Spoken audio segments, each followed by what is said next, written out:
Catatan kedua, bedakanlah filsafat sebagai sebuah metodologi berpikir dengan filsafat sebagai produk pemikiran.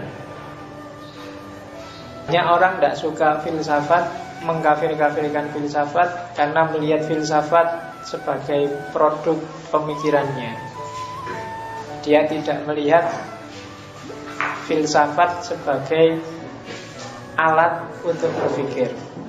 Ini yang catatan kedua yang harus kamu ingat. Filsafat itu alat.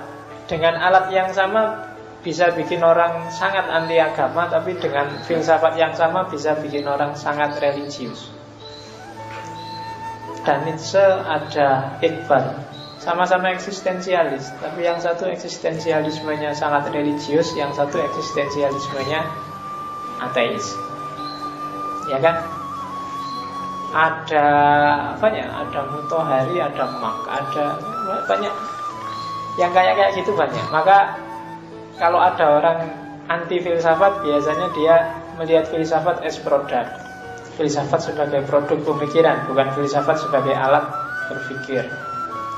Filsafat sebagai alat berpikir itu mungkin semua orang memang filosof, karena memang tidak ada metode standar baku. Ini loh metode filsafat, itu nggak ada. Jadi kalau kamu belajar filsafat barat, filsafat Islam, akan tahu bahwa ternyata setiap tokoh itu punya gaya sendiri, punya alur berpikir sendiri, yang masing-masing orang beda-beda. Ketika kita belajar filsafat, ditegaskan dulu targetnya. Kamu ingin jadi filosof atau ingin jadi ahli filsafat? Kalau filosof itu kamu mikir sendiri, refleksi sendiri, berkreasi sendiri, bernalar sendiri, memproduksi ide sendiri, itu filosof.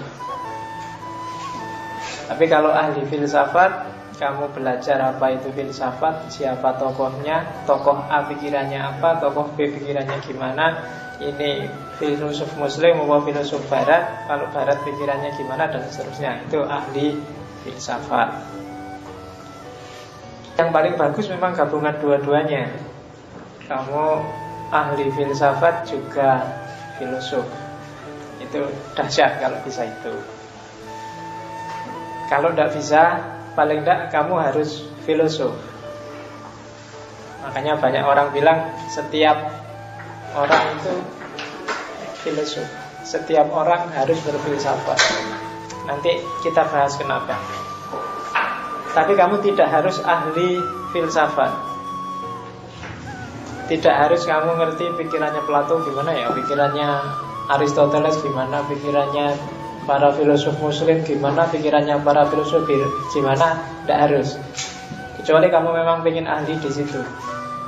Cuma memang untuk jadi filosof yang bagus, penopangnya teori-teori filsafat yang dikeluarkan oleh para ahli filsafat. Makanya tadi saya bilang, kalau kamu filosof sekaligus ahli filsafat, itu jos, bagus.